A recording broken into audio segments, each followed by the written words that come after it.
คือนั่งโดยตรงว่านะโมตัสสะพร้อมกันนะโมตัสสะ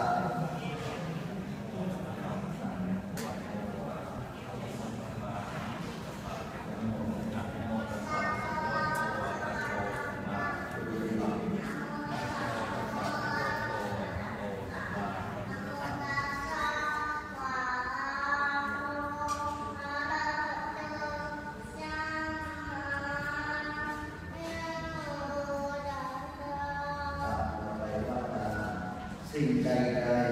ๆที่ลูกได้ล่วงเกินคุณพ่อคุณแม่ด้วยกายวาจาใจต่อหน้าและรับหลังตั้งใจก็ดีไม่ได้ตั้งใจก็ดีขอให้คุณพ่อคุณแม่และญาติทั้งหลาย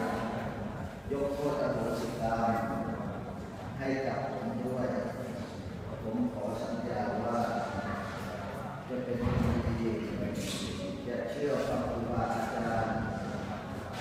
จะตั้งใจปฏิบัติจะไม่ทำให้ท่านผิดหวังเพื่อความสุขความเจริญแก่ครอบครัวของเราต่อไปไปมองที่ตาทีละคนที่ท่านโทษให้